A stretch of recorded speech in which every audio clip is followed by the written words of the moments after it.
What's poppin', people? ssjaipom here, and you know, I've been in the abyss somewhere and I missed out on a lot of news, alright? Actually, I didn't miss out on nothing, I just kinda didn't make videos or anything publicly outside of like Twitter or like when someone asked me directly when I thought about stuff. So, either way, we're talking about the latest DLC and how your boy Aipom feels about it. Before we get into it though, be a doll and tell me what you're hyped about for this DLC coming up, if you're even excited for it. I know some of you gotta be excited, alright? Someone's gotta be buying this crap. For me, I checked out Xenoverse 2 a very long time ago. It's a great game, but seeing how much potential it has and how much of it the developers are actually tapping into is kind of a frustrating ordeal for me, you know?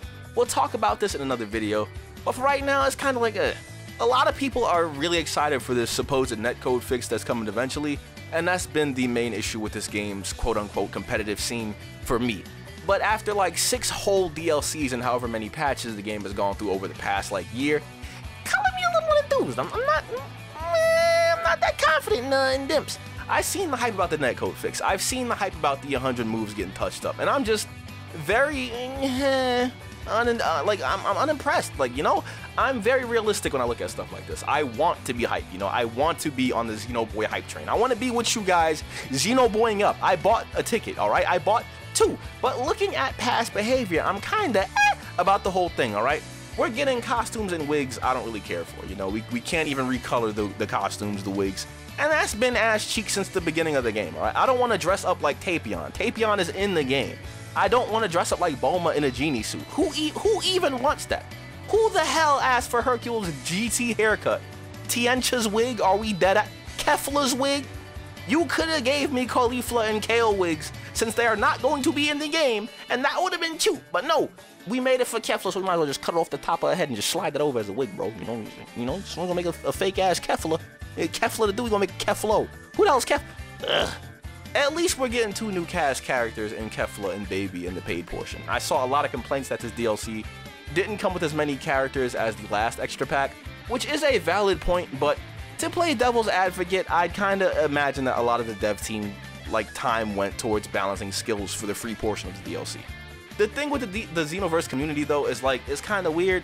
There's a lot of fuss over characters to be added to the roster, but like after 3 days, nobody uses the characters.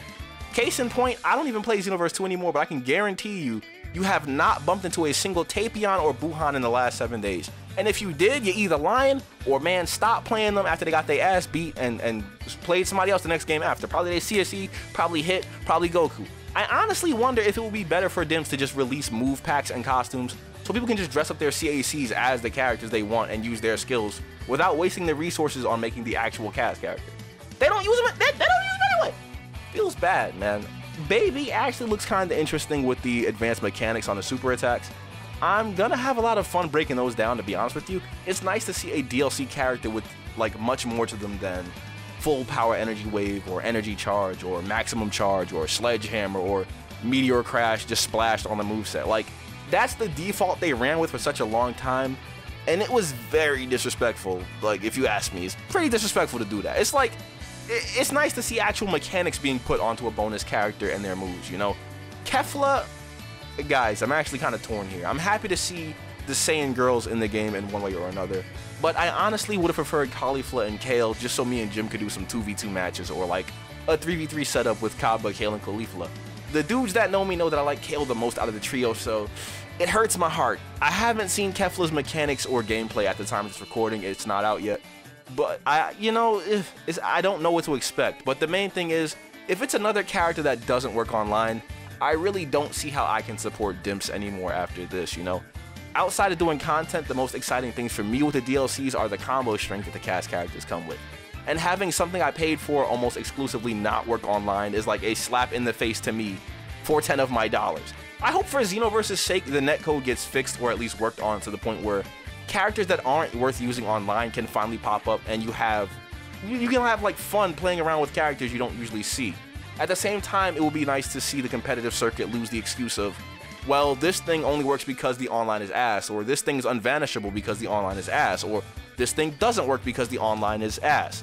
As soon as the game becomes more consistent with consistent and fair results, I can get behind hosting tournaments or getting excited for the gameplay again, you know? I'm buying the DLC because it's kind of my duty. Some of you guys trust my word and guides on these characters more than the stuff you see anywhere else, and I appreciate that. So I plan on being fair and objective when these guys come out, like I was with the last DLC. If you feel the same way I do about the DLC and all that, let me know down below if you agree. If you disagree, write an angry paragraph in the comments. The point is, it's nice to get different opinions about things like this. You've probably seen nothing but videos with titles in all caps about this DLC, with people kind of trying to sell it to you, and they don't even play the game in their free time. Like, you don't even care. Like, what? I'm actually nervous that the 100 skills that they touched up on are going to be either garbage or they're going to screw up the flow of the game badly.